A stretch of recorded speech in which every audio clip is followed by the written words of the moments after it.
Okay,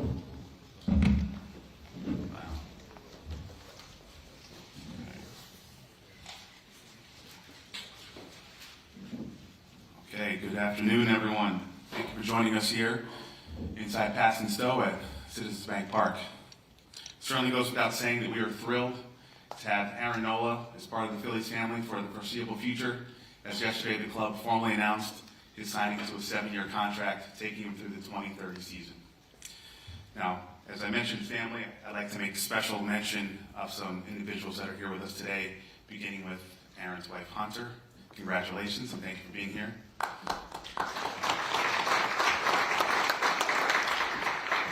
As well as Aaron's representatives from Paragon Sports International, Joe Longo and Garrett Parcell. Thank you for being with us. So in a few moments, you're going to have the opportunity to ask questions of Phillies President of Baseball Operations, Dave Dombrowski, Aaron Nola, and General Manager Sam Fold. But at this time, I'd like to turn it over to Dave Dombrowski, who's going to make some remarks, followed by Aaron Nola. Dave? Good afternoon. Thank you, Kevin. It's an exciting day for the Phillies organization, for our players, for our team, for the city, to be able to have Aaron resign with the organization. As you know, it was really important for us to try to get this done, sign one of the best pitchers to me in Major League Baseball. A lot of people to thank, as already talked about, Joe and Garrett and ownership over there with John Middleton and the rest of our group.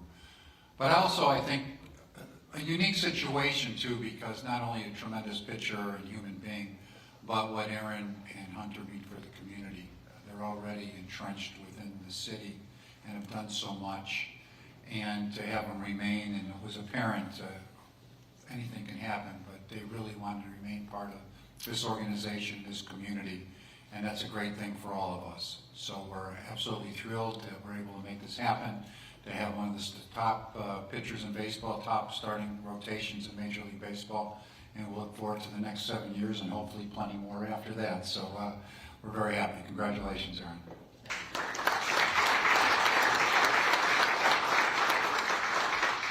Thank you, everybody. First and foremost, I want to thank the Lord for putting me in this opportunity, giving me the opportunity to play baseball, and putting me in this position. And I want to thank my wife for everything she's done, all the support she's given me through all the ups and downs, and has been by my side from that day one. And then Dave, thank you, Sam, John Lee, Middleton family, Joe, Garrett, all the Paragon family, everybody in this organization. Obviously, I've been here my whole career, and there's so many good people throughout the whole organization that's helped me out the whole time, and to get this into this position right now, there's a lot of people to thank. The fans, obviously, and I say my teammates. I mean, I wouldn't be right here without my teammates and all the friendships I've made, and everybody playing together, and the chemistry that we have. So I want to thank everybody again, and looking forward to a lot more good memories in the next 7 years.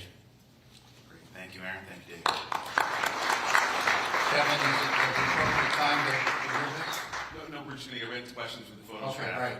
Okay. Because it was easier because we didn't really even ask him what number he wanted, so it was easy.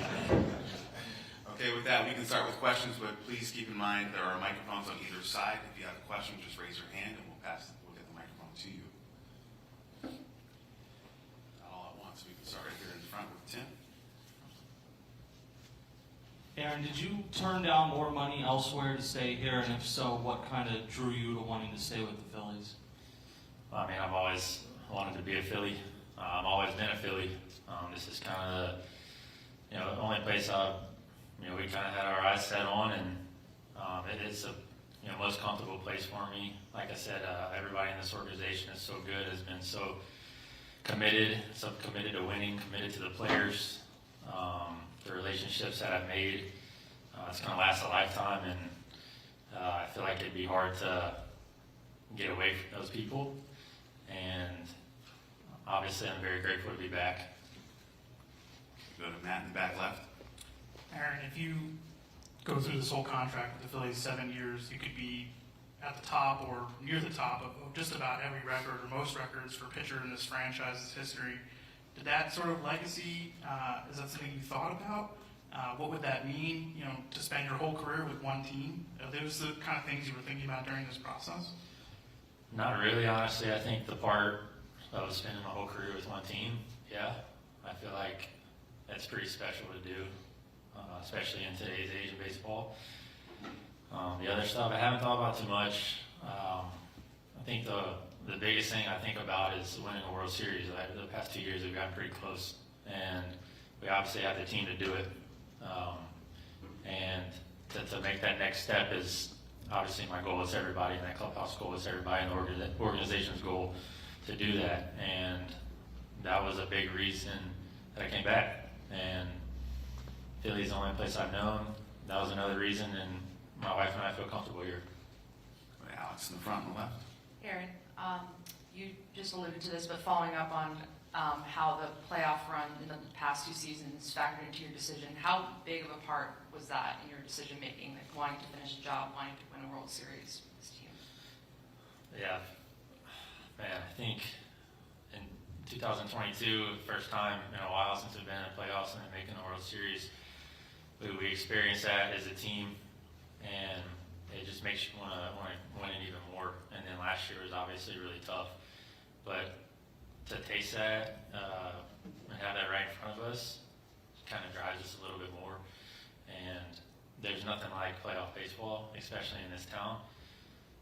It's really addicting to be out there and play in front of this crowd. And I think I'm speaking for everybody in our clubhouse. We just want to, win it for the city and win it for this organization, and that's obviously our goal. Okay, Anthony, right at the front. Yeah, Dave, there's always give and take in negotiations. But what made the Phillies want to go further now than maybe they did when you guys were talking back in February and March?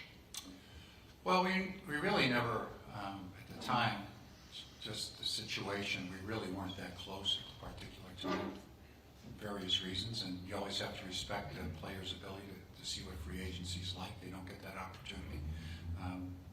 I think for us it really comes down to that, we have one of the best pitchers in baseball that really fits into our ball club. We know what we have. And then the type of individual you talk about.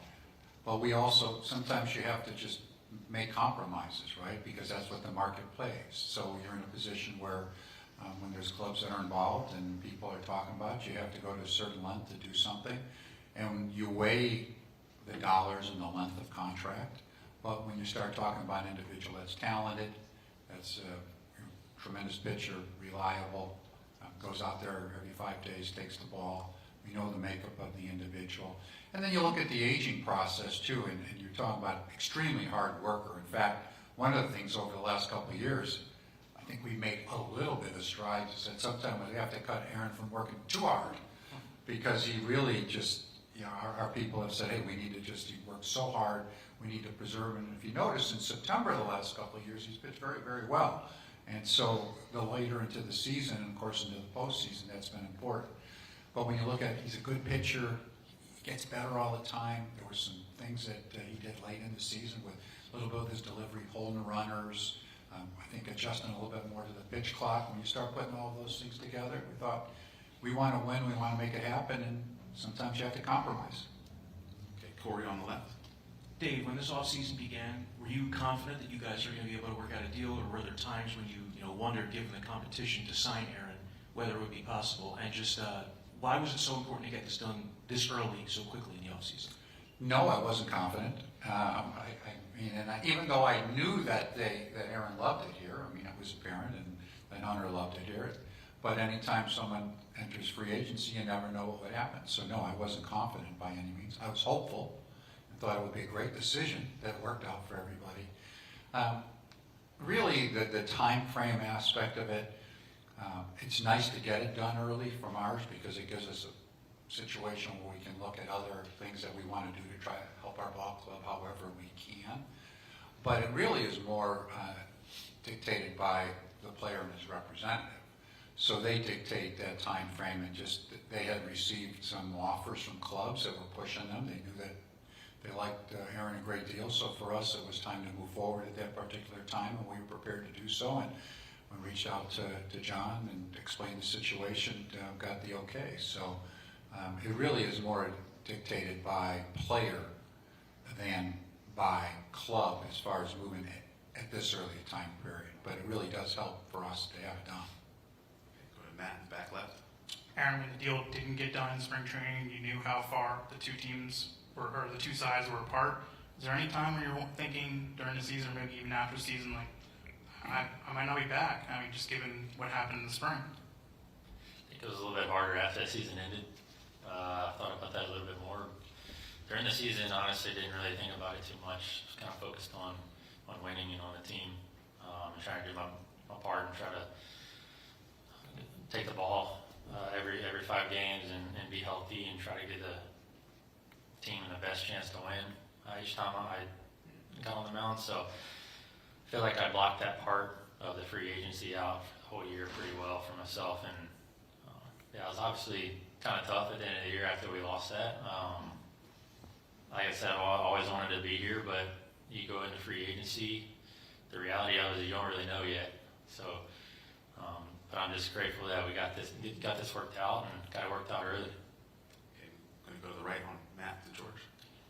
Aaron, can you talk a little bit more about that process of getting it done quickly? And was there anything when you're on the open market about the approaches from other teams or the way that you interacted with other teams that maybe surprised you being new to this process? I think it's just the business part about going into free agency, right? It's the reality of it. Obviously, it was a little bit different for me at first just because I've been with Philadelphia my whole career and I never really had to think about those things, and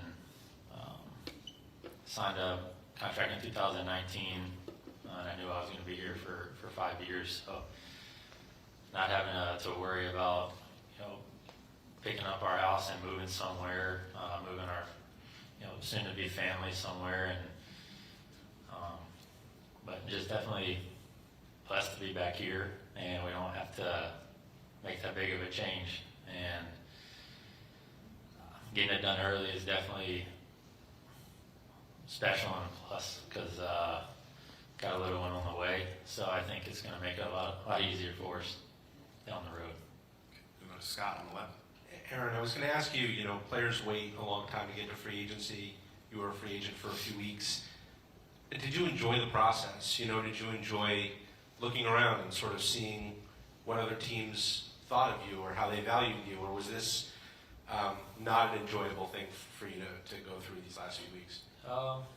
It's enjoyable and not enjoyable at the same time, right? I think it's not really about the money for me as it is being in a place we want to be for the next 7 years. I think that part is more important to me and to the relationships that I've made over here and the memories that we've made together as an organization, as a team, trumps that. And I think that's just the reality of the free agency that we kind of wanted to go through and see what it was about, but ultimately this was the place we wanted to be. And for Dave, you talked about Aaron being the priority going into the offseason. Now that you've got that checked off, is there another area that you put above any of the others that you want to address this offseason? Is it just a group of things now that you want to tackle, or is there another priority, I guess? Well, I think the way we will now look, and we've had this discussion, is that we're in a position that we can just evaluate a lot of different things that we think make our club better. We don't have really a glaring spot that we need to fill, like we needed a starting pitcher, but we're pretty deep in our bullpen. So of course, you can always be better. Our positional players, our infield's basically set. Outfield, we have a little bit of question just because of a young player that we're trying to create some playing time. So we don't really have a glaring need, but we will continue to look to see how we can get better. Okay, Todd on the left. Aaron, you've been super durable, obviously, throughout your career. Have you thought at all about how you can stay that way until you're 37? I mean, 7 years is a long way away, and just staying competitive and staying at the top of your game. Have you given that much thought, or is that too far down the road? For sure.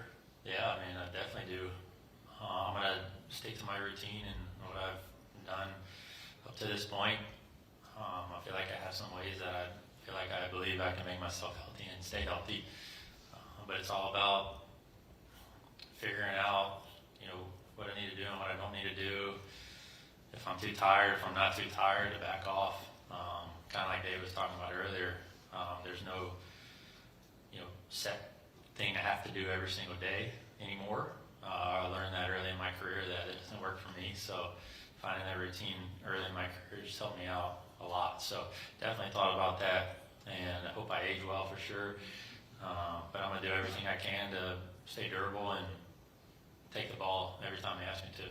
Is there something about the way that you pitch that has you confident that, 5, 6, 7 years down the road, you can be pitching as effectively as somebody like, Verlander or, Scherzer, one of those older guys?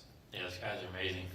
To see them doing that when they're 39, 40 years old, probably more than 2, stands out to me as well. I definitely would love to do that. And I think it's just, like I said, taking care of your body, taking care of your arm, and knowing exactly what you want to do outside of the game, throwing wise and training wise. So I think it's an important thing. You hear it all the time when you're young. It's sort of cliche, is just stay healthy. And you hear it from so many people, and it's like, okay, I've heard that so many times, but it's true. It's true. If you stay healthy, you always have a chance to do something cool, even if you're going through a lot of ups and downs. Experienced a lot of struggles and ups and downs in my career. But staying focused on staying healthy, I always can turn something around. And did you hear from any of your teammates? I mean, you were only a free agent for a couple weeks, but were they bugging you at all? No, nobody really bugged me too much, which I'm kind of glad they did, just because that might have meant that it's going to drag out a little bit longer than it did. Go to Destiny right there in the middle. Dave, with Aaron signed, do you consider the rotation set for 2024? Yes, I do. We have 5 starters that we like. I think when you look at some of the statistical models, we have the best WAR of our group of any team in Major League Baseball. So we like our 5 starters, and we look like we're set. Okay, Matt, back left. For Sam, I'm wondering, what makes you guys as a front office, given all the things you guys look at, believe that Aaron will age well? Starting pitchers into the 30s are kind of a rare breed, I guess, durable ones in this sport now. Yeah, I think we've touched on it, just in the last few minutes here, but it starts with his work ethic and his dedication and the desire to be great for a long time. And I think when you evaluate these sorts of things, you have to start with the makeup. And I don't know if anybody in the game has better makeup than Aaron Nola. I mean, we've touched on the routine and the consistency, and it's day in and day out. Good outing or bad outing, it's the same person, and it's the same desire to be good the next time he grabs the ball. So the work ethic, the ability to adapt, again, we've touched on it already, but the adaptability plus the routine, I think, is a great foundation for long-term durability and long-term success. So, I mean, it's the delivery we've analyzed, but it really starts with the human being, and I just don't know if you can draw up a better human being for long-term sustainable success. Okay, great. Any further questions? Okay. All right. Thanks, everyone. Thanks, Dave. Thanks, Sam. Thanks, Aaron. Take a few photos up front here.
guys step back for just a second? Photons, thank you.